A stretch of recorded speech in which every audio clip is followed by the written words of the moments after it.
Hello, my name is Jim Mullaney from Sitek Process Solutions. I apologize if the background noise is a little bit high. We also have a source inspection of an HTC 8010 box washer today that is being cycled for the customer. But today is February 2nd, 2018. It's Friday. Hope everyone's having a nice new year. Today I'm doing a video source inspection on a semi-tool 8300 fully refurbished, remanufactured semi-tool spin rinse dryer. For the privacy of our customers, we do not give their names out on the videos, but this purchase order number was 71069. It's actually part of a 4-unit job. The customer's picking up 2 units today. Here's the first one. The second one's right here. Because the 8300s use a lot of air, we can only run 1 double stack at a time with the box washer running. The airflow of our system drops down too low. So for today's demonstration, I'm only going to do this video. Both these systems have gone through complete manufacturing. Let's talk about the options so we know. The system has, I'm going to open this up here, it has the kick door down below. This is how you open up the system. The reason this is this system also runs the high profile 8-inch cassette. Customer's also running 6-inch. So when people, I'll open the bottom door, I'll show you. Traditionally in a wafer fab, when you have a large cassette like this, sometimes they're kind of heavy and it's hard to open the door, so the kick door allows you to open the door with your foot, load the cassette, and then use the kick door to close it. So it has the kick door options. It also has the static eliminators. I can see them there. Let me walk around back just for reference. It has DI resistivity and it also has water recirculation. So those are the options on the tool. The rotors included are for the Integris A182-60MB, and that's for 6-inch high profile. And down below, it's the A200-80MG. That is the Integris 8-inch high profile cassette, or one of the versions. So, as you just saw, I opened the doors. What I'll do now is close the doors, use the kick door down below, you kick the panel, and you can see the auto door lock closing. And I'll click the bottom door, and it closes. This system utilizes the traditional semi-tool 101 controller. This controller has 3 process steps, but actually an extra step. It has rinse, then it has a quality control step for the resistivity, and that's monitored during the rinse. Then it has a purge, which we really don't count as a step when you talk process. What the purge does is it blows the water out of the DI line so it doesn't drip back in. Then it has dry 1, which is high RPM, and dry 2, which is low RPM, and I'll go into that in more detail. I'll show you the typical recipe we have set up today. I can do the bottom one, doesn't matter. We have a 40-second rinse. We have a 10-second purge at 1800. We have a short 90-second dry 1, high RPM at 1800, and then a 90-second dry 2. I'm going to change this though to 120. That's more appropriate. We've been doing a lot of testing. When we do our testing, we like to cycle the tools a lot, so we have a shorter process run. I'll change the top one also.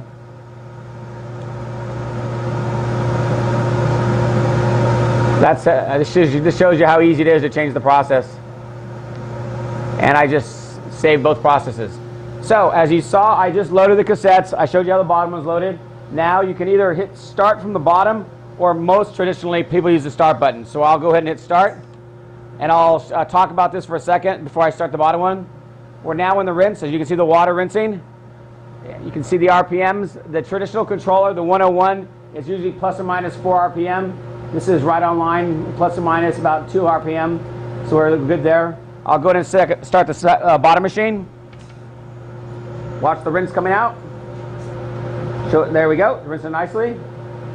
As you can see, these are low RPM, approximately 500 RPM rinses.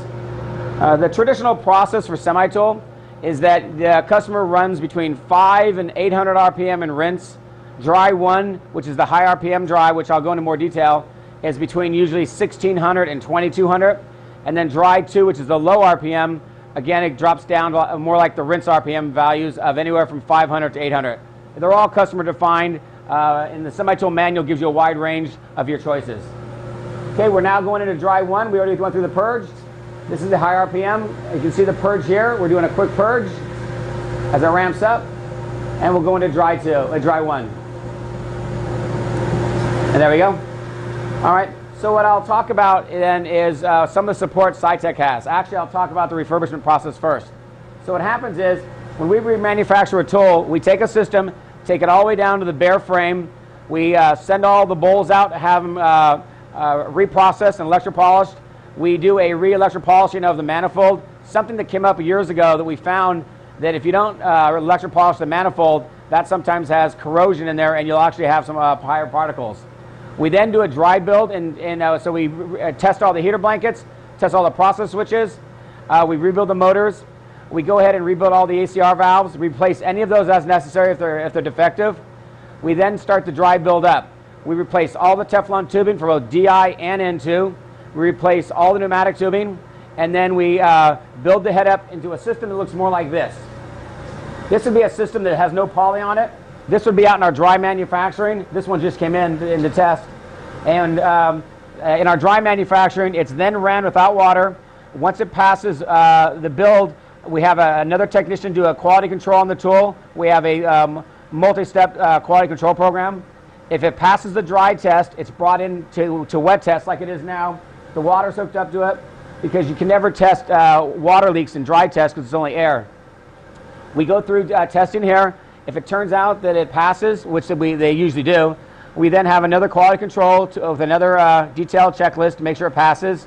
Once it's done here, it goes into 50 process runs. Once it passes 50, we then take it out and put it in its configuration. Like in this case, it would be 2 of these inside of a double stack.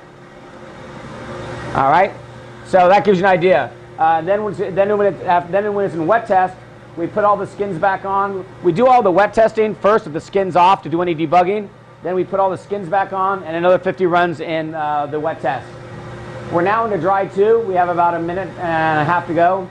The reason there's a dry 1 and there's a dry 2, there was many studies at Semitol while I worked there that showed if you can limit or minimize your RPMs, you'll tend to have better particle counts across the board.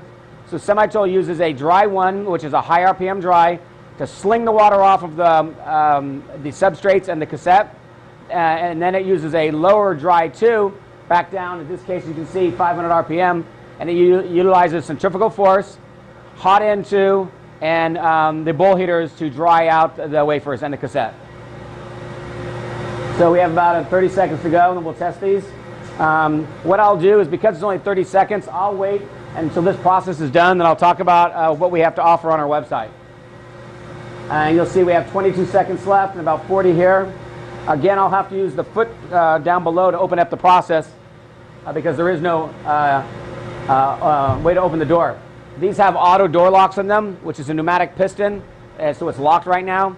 And when you use the kick panel down below, the actual auto lock extends up and the seal deflates, and I'll show you that. Okay, I just heard it release. And okay, RPM down to 0. I'm going to open the bowl. There's a slight delay there. Whoops. Uh-oh. It was me. I may kick in a second. There we go. There we have to pee. So, when I talked about the seal, inside of here, there's an auto door lock that actually seals. That's what this piston's for. And then we have a seal on the seal that seals through there. So let me check these wafers. Nice and dry. You'll see on the Semitool bowls, especially on these larger bowls, which you use a smaller wafer, you don't get, the bowl does not dry because there's not enough turbulence to pull the water off. Also, they found years ago at Semitool that if you completely dry a bowl out, if there are any particles in the system, they become airborne, and if they become airborne, they can get on the wafers. So having water droplets in a bowl is not a negative thing. I'm going to close this door now. Let me open the bottom door. Let's just check these cassettes. What I like to always do, feel for hot N2, nice and hot. It turns out on a 2300 bowl, there's 2 N2 drying mechanisms, not one like on the smaller systems. So let's pull out these wafers. They look good. Cassette's warm. Nice. As you can see, that bowl looks a little bit drier only because it's a bigger rotor, which means there's more centrifugal force around sweeping the water off the bowl. I'll close this door. Alrighty. So now what I'll do is talk a little bit about our website. As the world leaders on semi-tool remanufactured rinser dryers, we have an extensive array of spare parts on our website. So if you go to our website at sitekprocess.com, which is our name, process.com, you'll see that we have the first 7 buttons on the left are specifically for the semi-tool product lines. The first 3 are buttons for specific tool types. The S model, which this is an S model. The F model, which is a hybrid that looks like this but uses a brush motor. And then the more traditional ST model that you see throughout the world. And then you can see all kinds of versions of tools. We really don't care what size tool we do, because since we are a complete remanufacturer, we can reconfigure tools. We can take a system like this and make it 8-inch, make it 6-inch, make it 4-inch. We can take a 4-inch system, make it 8-inch. We have our own poly shop. We have our own machine shops for making new frames and so forth. The third 3 buttons on our website are the spare parts for each version of the tool. If you go on there, on this model, the S model, we have 100% spare parts. We offer new valves, new heater blankets, new sensors, new motors. We offer refurbished controllers. I won't go into it right now, but Sitek offers a replacement, our touchscreen graphical controller that's far and away the most enhanced controller in the world on running a rinser dryer. This customer opted not to pay for that upgrade, but you'll see that on our website too. So besides selling new parts, we also do repairs. We repair customers' motors. We do quite a lot of controller repairs, probably 40 a month. We also do amp repairs. That's the LC4 amp. What I'm going to do is I'm going to grab an amp for you. It turns out down below, this is the LC4 amp. This is a test amp here. These actually are mounted down below in the system, and these are what run the brushless motor. Okay. So, and then our 7th button down is the spare parts and systems we offer for the semi-tool solvent and acid processors. Those would be the SST, the WSST, and the SAT. So that covers our semi-tool product line, but we do offer a wide range of other tools. We offer the HTC Integris box washers. That's what you hear in the background running right now. We have, last year we did about 8 systems. We think we're the world leader in those, and we have a lot of spare parts on our website. We also do microscopes, high and low profile, high power and low power microscopes. We offer KLA particle counters. We just sold a 10-core 6220 that's being picked up today also. We do photoresist tracks, the CE tracks, or the Brewer Science tracks. We also do etch and ash tools like the Branson etchers, the matrix etchers, and so forth. And we have a wide range of Teflon cassettes. It turns out that years ago, starting at universities, they would buy a machine, but they only wanted to buy 2 or 3 cassettes, but Integris had a minimum lot purchase. So they would start coming to us and saying, can you supply 5 cassettes with the rinser dryer? So we started acquiring cassettes of fabs that had resized or unfortunately sometimes went out of business. And then we have our own cassette cleaning system to clean our cassettes. So that will conclude the source inspection of one 8300S. For reference, the 8 means double stack. 3 means it's a 2300 bowl like I showed you over there. And the last 0 is just 0. Every semi-tool partner runs with the 0. Again, this system has 4 double stacks on it. 2 today, 1 I just videoed, the other one I won't do because we're videoing this one. The customer's picking these up, and then the next 2 in the next couple weeks will be coming into our manufacturing process. If there's any questions, you can call us at 916-797-9000 and ask for anyone in our sales organization. Again, my name is Jim Mullaney from Sitek. Today is February 2nd, 2018, and I hope everyone has a great year. Thank you.